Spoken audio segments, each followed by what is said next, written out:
And lights, camera, action. Hey there, my friends. It's Alex Iacovelli. Somebody suggested to me that I start a movie and music blog. So, here we are. Our first high-budget premiere episode. And today's episode, we're going to be talking about this movie. The Crow. Brandon Lee, his final film, unfortunately, 1993, I want to say, something like that, 92, 93. Where do they write the date on VHS tapes? I don't even remember. Somewhere on the back, 92, 93. First of all, it was a really cool experience to watch this as an adult. Because when it came out, I was a kid, and I had seen it, but I don't think I really got it. I just remember it kind of being like this violent film, but it's really intelligent. It's more similar to The Matrix than I remembered, in that it deals with sort of invincibility and justified violence. So The Crow,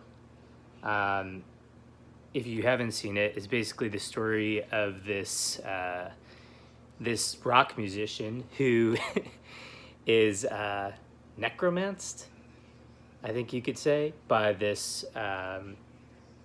crow.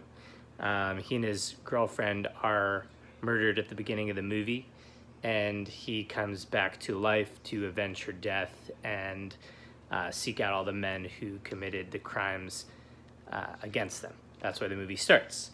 What's really interesting about it is that in his final interview, he basically said that nobody knows how a person who returns from the dead would behave or act. So he really had a lot of leeway as an actor and a creator to embody that however he chose. And he would sort of go into these fits of madness and clarity. That's what I would say about the movie. He weaves between those two states very, very well.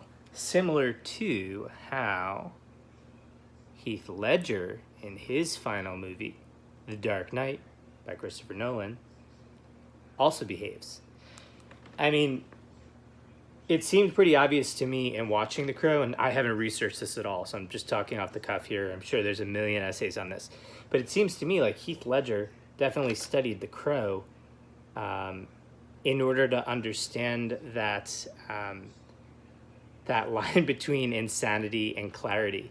And you can even see here, I don't know if this was Nolan or Ledger or the art director, but there's blatant similarities between these two characters. Not only are they both wearing makeup and do they have that sort of clown smile, but the way that they carry themselves is pretty similar.